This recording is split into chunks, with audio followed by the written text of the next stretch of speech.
मैं डॉक्टर राहुल मल्होत्रा। हमने अक्सर सुना होगा कि जो डायबिटीज़ की प्रॉब्लम है हेरिडिटरी प्रॉब्लम है, यानी कि जनरेशन्स में फैलती है। मिसाल के तौर पर अगर आपके दादाजी को थी तो आपके पिताजी को रहेगी, आपके पिताजी को है तो आपको होने का चांस है। तो क्या ये सच में हेरिडिटेड है? क्या कुछ ऐसा रास्ता है जिससे हम इसे अपनी आने वाली पीढ़ी को इस प्रॉब्लम से बचा सकें? जी बिल्कुल, रास्ता है। आज की वीडियो में हम इसी चीज़ पर बात करने वाले हैं कि आप अपने आने वाली पीढ़ी को, अपने बच्चों को इस बीमारी के कैसे बचा सकें। ऐसा क्या करें कि जिससे आपकी आने वाली जनरेशन इस बीमारी से सुरक्षित रहे। चलिए ये जान लेते हैं कि आखिर ये होता कैसे है कि आपकी आने वाली जनरेशन इस बीमारी से ग्रसित हो जाती है। आखिर ऐसा क्या इवेंट होता है। एग्जाम्पल में हम एक केस लेंगे। एक महिला है जिसका नाम रानी है और उसके पेट में एक बच्चा है, उस बच्चे का नाम राजू रख लेते हैं। अब रानी एक प्रेग्नेंट महिला है। होता क्या है, माँ के गर्भ में बच्चे के जो पहले 3 महीने होते हैं, यानी कि प्रेगनेंसी के फर्स्ट 3 मंथ, वो सबसे ज़्यादा इंपॉर्टेंट होते हैं।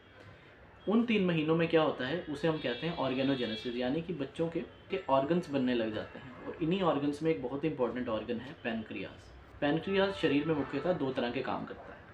एक एक्सोक्राइन, यानी कि पचाने में, डाइजेशन में हेल्प करता है एंजाइम सीक्रेट कर कर। दूसरा एंडोक्राइन, जिसके थ्रू वो हार्मोन सीक्रेट करता है। उन्हीं हार्मोन्स में एक सबसे इंपॉर्टेंट हार्मोन है इंसुलिन। अब ये इंसुलिन बनता कब है? इंसुलिन, बच्चे का शरीर इंसुलिन को प्रोड्यूस करना शुरू करता है 11वें हफ्ते से, यानी कि जब प्रेगनेंसी का तकरीबन तीसरा महीना चल रहा है, 11वां हफ्ता, 11वें से 13वें हफ्ते के बीच बच्चे का शरीर इंसुलिन प्रोड्यूस करना शुरू करता है। हम सब जानते हैं कि शुगर को कंट्रोल करने के लिए इंसुलिन का कितना अहम रोल है। अब इस चीज़ पर आ जाते हैं कि आखिर जनरेशन बाय जनरेशन ये डिज़ीज़ फैलता कैसे है। बच्चे का शरीर 11वें हफ्ते में इंसुलिन को बनाना शुरू करता है। तो अब वो इंसुलिन को जब बनाएगा तो उस इंसुलिन को बनने के लिए कोई स्टिमुलस चाहिए। वो स्टिमुलस होगा उस बच्चे की तरफ आने वाले खून में जितना शुगर है, और वो खून आ रहा है माँ की बॉडी से। तो अगर माँ की बॉडी में शुगर की मात्रा ज़्यादा है, वही खून बच्चे की तरफ जा रहा है, तो बच्चे का जो शरीर है इंसुलिन प्रोड्यूस करेगा उसी ब्लड शुगर के रिस्पॉन्स में।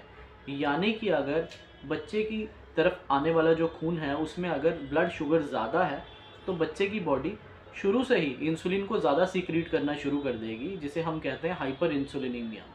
यानी कि बच्चे की शुरुआत में ही इंसुलिन बनाने की जो प्रक्रिया है वो ज़रूरत से ज़्यादा इंसुलिन बना रहा है, हाइपर इंसुलिनीमिया में है। तो इस कंडीशन को हम कहते हैं हाइपर इंसुलिनीमिया। इसीलिए हमने देखा है कभी कभी मदर के ब्लड में शुगर की मात्रा ज़्यादा होती है, पर बच्चे का जो इंसुलिन है वो शुगर को कंट्रोल कर लेता है। तो इसलिए ये शुगर का इफेक्ट मास्क हो जाता है, यानी कि दिखता नहीं है, क्योंकि बच्चे के शरीर से निकलने वाले इंसुलिन ने उस शुगर को मैनेज कर लिया।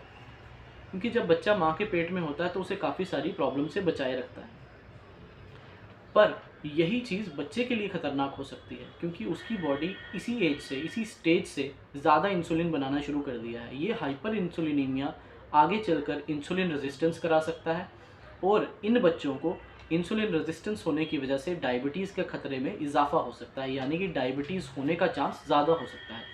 इसीलिए आजकल हम देख रहे हैं, अगर ऐसी महिलाएं जिनके शरीर में पहले से ही इंसुलिन रेजिस्टेंस है या फिर ब्लड शुगर की मात्राएं ज़्यादा हैं, उनके बच्चों को ज़्यादा खतरा रहता है भविष्य में डायबिटीज़ होने का, क्योंकि वो बच्चे माँ के गर्भ के अंदर से ही हाइपर इंसुलिनीमिया का शिकार हो जाते हैं, यानी कि उनकी बॉडी शुरू से ही ज़्यादा इंसुलिन बनाना शुरू कर देती है, जिसके चलते बाद में इंसुलिन रेजिस्टेंस और फिर डायबिटीज़ हो सकती है। ये तो हमने जान लिया कि आखिर ये जनरेशन बाय जनरेशन ट्रांसमिट कैसे हो रही है। तो अब ये ऐसा क्या करें जिससे हम अपने बच्चों को इन बीमारी के होने से बचा सकें। तो जब भी आप फैमिली प्लानिंग कर रहे हैं या प्रेगनेंसी का सोच रहे हैं, तो उससे पहले आप अपने इंसुलिन लेवल्स, अपना HbA1c, अपने ब्लड शुगर ज़रूर चेक करवाइए।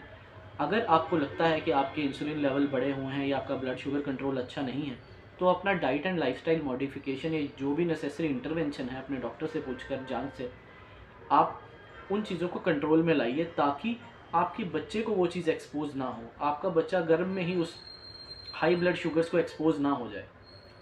दूसरा, आप अपने डाइट और लाइफस्टाइल पर खास काम कीजिए, खास करके जब आप प्रेग्नेंट हैं, क्योंकि प्रेगनेंसी में ऑटोमेटिकली इंसुलिन रेजिस्टेंस बढ़ता है, खास कर लेटर प्रेगनेंसी में।